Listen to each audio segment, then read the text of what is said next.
البلد مکی صورت ہے۔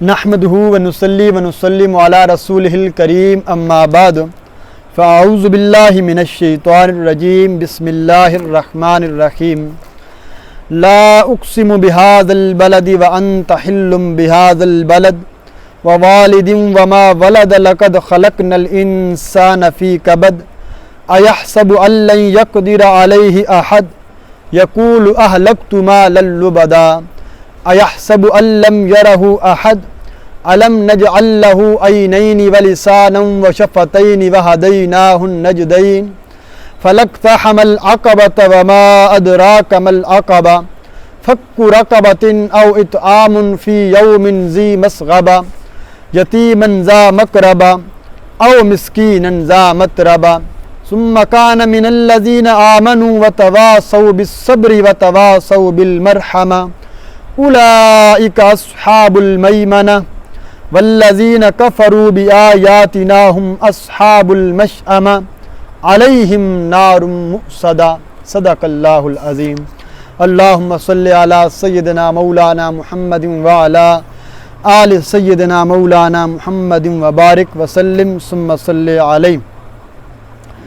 پچھلی سورت سورہ الفجر اس کے اندر اللہ رب العزت نے آخر کے اندر انسان کی کچھ تمناؤں کا ذکر کیا کہ ہم دنیا کی زندگی دیں گے، لیکن اس کے باوجود وہ اگر اس پر غور و فکر نہیں کرے گا، اللہ کی عبادت نہیں کرے گا، تو پھر فرمایا قیامت والے دن یہی کہتا رہے گا ہے کاش میں نے اگلی زندگی کے لیے کچھ کیا ہوتا اور یہ پچھتانا فرمایا اس دن کام نہیں آئے گا، آج موقع ہے کچھ کر لو۔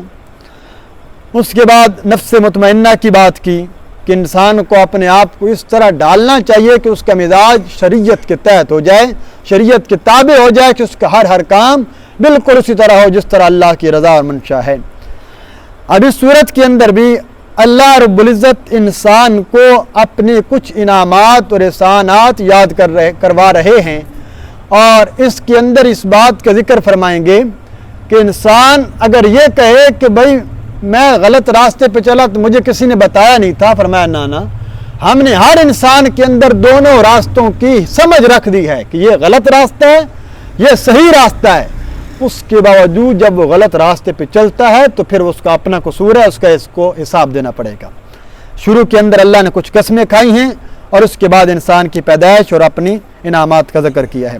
دیکھیے جی سورہ البلد، اس آیت کے پہلے اس سورت کی پہلی آیت سے اس کا نام ماخوذ ہے۔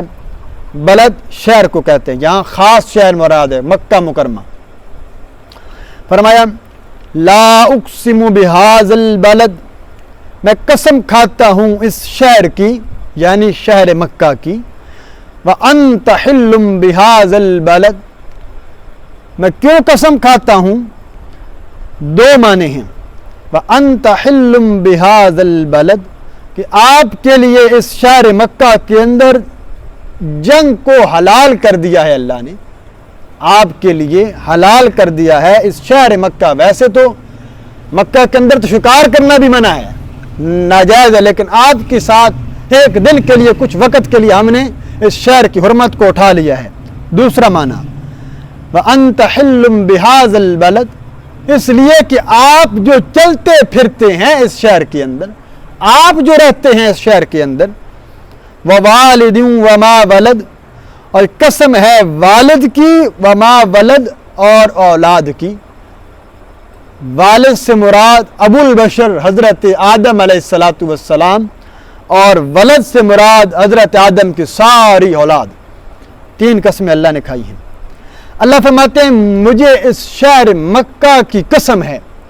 مکہ مکرمہ ویسے ہی مکرم ہے، بڑا عزت والا شہر ہے، پھر جب اللہ اس کی قسمیں کھا لے تو پھر اس کی کیا فضیلت کا اندازہ اور اس سے بڑھ کر کیا ہو سکتا ہے۔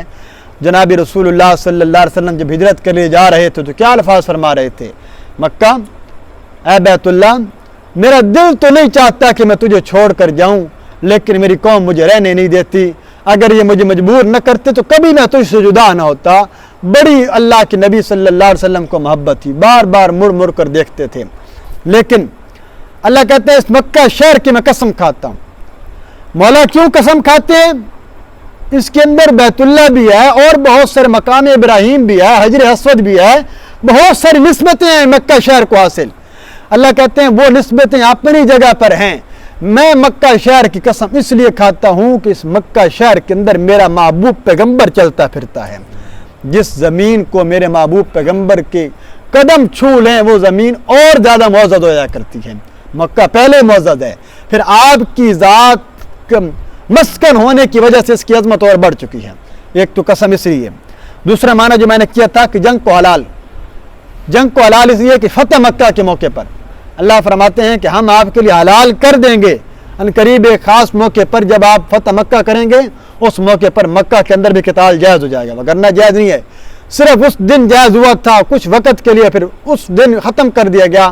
اس دن سے لے کر آج تک پھر مکہ کی عظمت اور حرمت اسی طرح قائم ہے, اور اس کے اندر کسی قسم کا شکار کرنا بھی جائز نہیں, کسی کی مکہ شہر کی حرم کی گھاس اکھاڑنا بھی جائز نہیں, درخت کاٹنا بھی جائز نہیں ہے. فرمایا یہ اس کی حرمت ہے, یہ اس کا اعزاز ہے. تو فرمایا مکہ امن کا شہر ہے, تو یہاں کوئی قتال نہیں جائز. تو یہ معنی بھی ہے. آگے حضرت آدم اور ان کی اولاد کی قسم کھائی ان کی عظمت بتلانے کے لیے کہ انسان تم اللہ کے ہاں تمہارا بڑا مقام ہے. یہ 3 قسمیں کھا کے اللہ جواب قسم دے رہے ہیں کہ قسم کا مقصد کیا ہے. وہ یہ ہے, فرمایا لقد خلقنا الانسان فی کبد, البتہ تحقیق پیدا کیا ہم نے انسان کو فی کبد, بڑی تکلیف کے اندر. کبد کہتے ہیں بڑی مشقت کے اندر. اللہ کہتے ہیں مشقت میں پیدا ہوا ہے اور قیامت کے دن تک مشقت میں رہے گا. حمل سے لے کر پیدا ہوا, عمل ٹھہرا تو ماں کو تکلیف ٹھہری, اس کے بعد 9 ماہ کے عرصے کے بعد بچہ بنا تو پھر کچھ مشکلات, پھر لڑکپن آیا, جوانی آئی, اسی طرح دیڑھ پن, پھر آخر عمر. یہ ساری زندگی میں انسان مشکلات برداشت کرتا ہے, رزق کی, ملازمت کی, کچھ نہ کچھ, پھر فوت ہو جاتا ہے, پھر قبر کی مشکلات, پھر حشر کی مشکلات, برزخ کی مشکلات. یہ ساری کی ساری زندگی اس کی مشکلات کے اندر گھری ہوئی ہے. اللہ کہتے ہیں ہونا تو یہ چاہیے تھا کہ مشکلات کے اندر گھرا ہوا انسان, پریشانیوں میں گھرا ہوا انسان عاجز بن کر رب کو پکارنے لگتا اور صرف اللہ کا مطیع فرما بردار بن جاتا. اللہ فرماتے ہیں لیکن ہوا ایسا نہیں. آگے اس کا دعویٰ کیا ہے؟ دعویٰ یہ ہے اَيَحْسَبُ أَلَّن يَقْدِرَ عَلَيْهِ أَحَدٌ, آیا گمان کر لیا ہے انہوں نے. کس بات کا گمان کیا اس نے؟ کہ أَلَّن يَقْدِرَ, کہ ہرگز نہیں قادر علیہ, اس کے اوپر احد, کوئی ایک بھی. وہ کہتا ہے میرے اوپر تو نعوذ باللہ کوئی ذات قادر نہیں ہے, میں سب سے بڑا اور مجھے کوئی پوچھ نہیں سکتا. اللہ فرماتے ہیں ایسا نہیں ہے, اللہ کی ذات تمہارے اوپر قادر ہے. اگلی بات سنیے, یقول اعلقت مالا لبدا, کہتا ہے اعلقت مالا لبدا, ہلاک کیا ہے, لٹا دیا ہے, مالن, میں نے مال, لبدا بہت زیادہ, میں نے بہت زیادہ مال لگایا اپنے اوپر, کیا اس کے باوجود کوئی میرے اوپر قادر ہوگا؟ یہ جو میں مال خرچ کر رہا ہوں, میرے اتنے نوکر چاکر, اتنے باڈی گارڈ, یہ سارا نظام, مجھے کون پوچھ سکتا ہے؟ اللہ کہتے ہیں ایسا نہیں ہے, یہ تیری بھول ہے. اَيَحْسَبُ أَلَّمْ يَرَهُ أَحَدٌ, کیا وہ گمان کرتا ہے أَلَّمْ يَرَهُ أَحَدٌ, کہ نہیں دیکھے گی اس کو کوئی ایک دیکھنے والی ذات نہیں ہے. نا, اللہ کی ذات اس کو دیکھنے والی ہے. وہ اللہ کی ذات سے تو اوجل نہیں ہو سکتا نا, اور میں اس کو اللہ کی ذات دیکھ رہی ہے. اب اللہ فرماتے ہیں وہ تو اللہ کی ذات اس کو دیکھ رہی ہے, ذرا اپنی انعامات کو تو دیکھو جو اللہ نے تجھ پر کیے ہیں. کیا الم نجعل لہ عینین, آیا نہیں بنائی ہم نے اس کے لیے 2 آنکھیں. عینین, عین کہتے ہیں آنکھ کو, عینین 2 آنکھیں, ولسانن اور زبان, وشفتین اور 2 ہونٹ, وہدیناہ النجدین, اور پھر ہم نے اس کی رہنمائی کی, النجدین 2 راستوں کی جانب, ہدایت کی جانب اور شر کی جانب. اللہ کہتے ہیں ہم نے اس کی 2 آنکھیں بنائی, زبان بنائی, 2 ہونٹ بنائے. اب اس کے تفصیل میں جاؤں تو اتنا وقت نہیں کہ اس کے اندر اللہ نے کیا کیا حکمتیں رکھی ہیں. آنکھ کی بناوٹ دیکھیے, یوں سیدھا سر لگے تو آنکھ کو نقصان نہ ہو, ایسے اندر کر کے بنائی ہے, اوپر ہی ہڈی زہر کر دی تاکہ آنکھ کو ڈائریکٹ نقصان نہ ہو. پھر اس کے اوپر پلکیں بنا دی, پھر پلکوں کے آگے بال رکھ دیے تاکہ کوئی گرد و غبار نہ جائے. جیسے کوئی گرد و غبار آتا ہے اچانک خود بخود آنکھ بند ہو جاتی ہے, ایسا نظام اللہ نے رکھ دیا ہے. اللہ کہتے ہیں صرف اس ایک نعمت کے اندر بھی غور کرتا تو اللہ کے سامنے جھک جانا چاہیے تھا, لیکن پھر بھی تو تکبر کرتا رہا.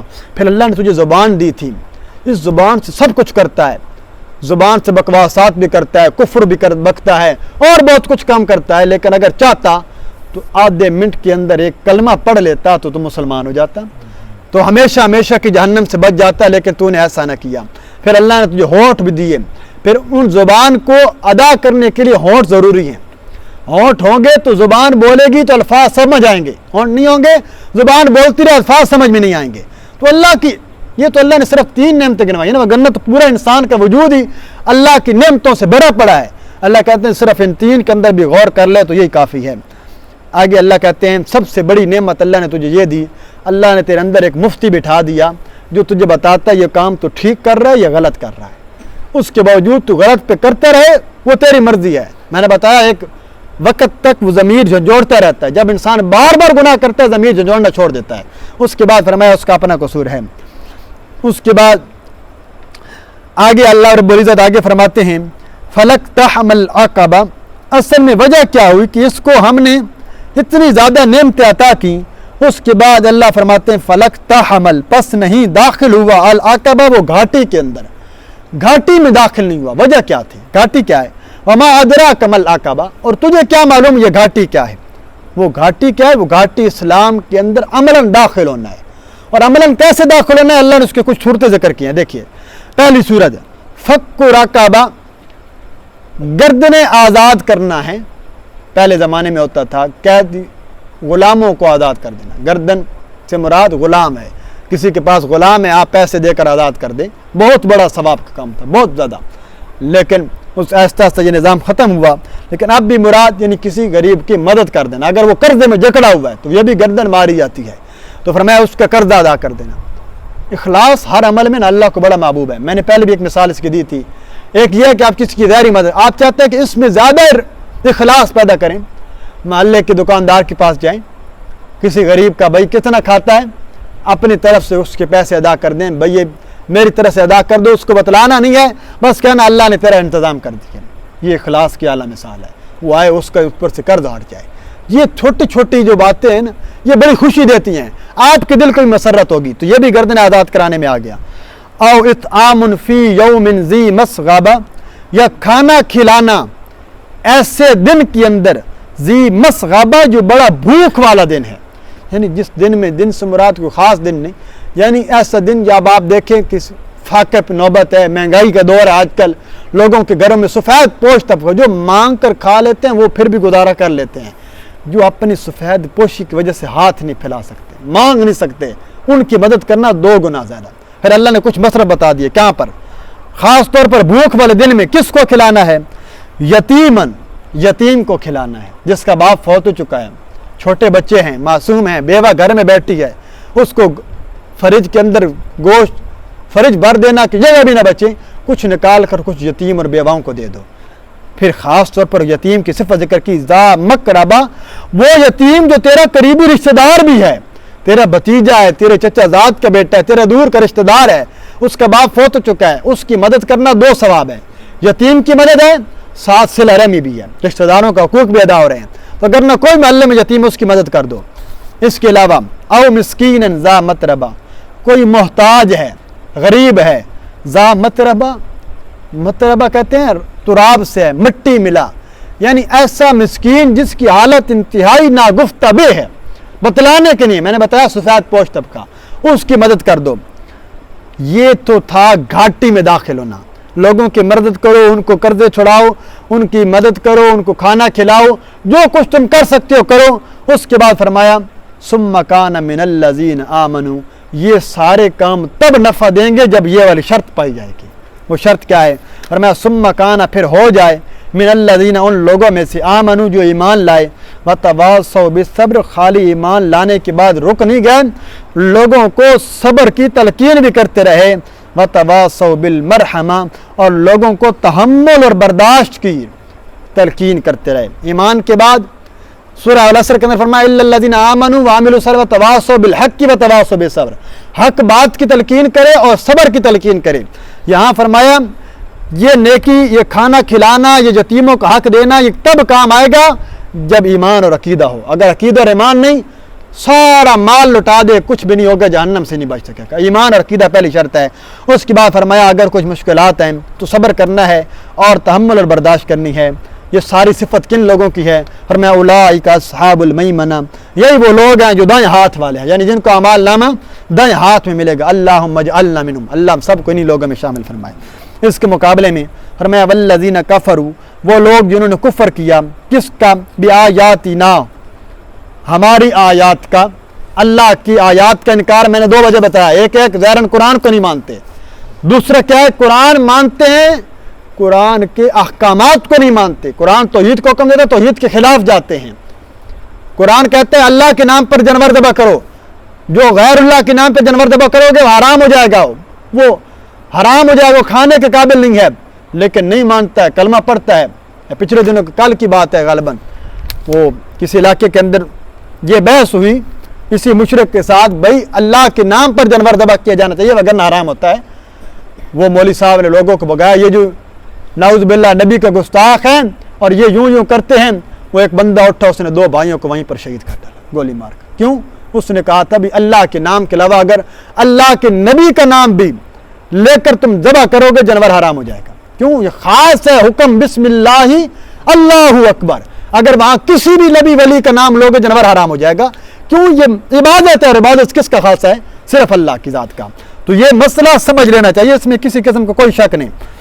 اس کے بعد یہاں پر اللہ رب العزت فرماتے ہیں کہ یہ وہ لوگ ہیں جو ہماری آیات کا انکار کرتے ہیں، وہ لوگ ہم اصحاب المشأمہ، وہ لوگ بائیں ہاتھ والے ہیں، اعاذنا اللہ منہم، اللہ ہم سب کی حفاظت فرمائے۔ ان لوگوں کو اعمال نامہ بائیں ہاتھ میں دیا جائے گا، علیہم نار مؤصدہ، اور ان کے اوپر آگ ڈالی جائے گی کہ مؤصدہ، جس کے اندر بند کیے جائیں گے کہ آگ ان کے اوپر ارد گرد ان کو گھیر لے گی اور اسی آگ کے اندر ہمیشہ ہمیشہ جلتے رہیں گے۔ اس لیے فرمایا اصحاب المشأمہ نہ بنو بلکہ اصحاب المیمنہ بنو اور نیک اعمال کرو، اور خاص طور پر آج کل موقع ہے غریبوں کی مدد کرو، اللہ کے بندوں کے بن جاؤ، اللہ تمہاری مددوں کو پورا کر دے گا۔ اللہ تعالیٰ سے جو اللہ عمل کی توفیق عطا فرمائے۔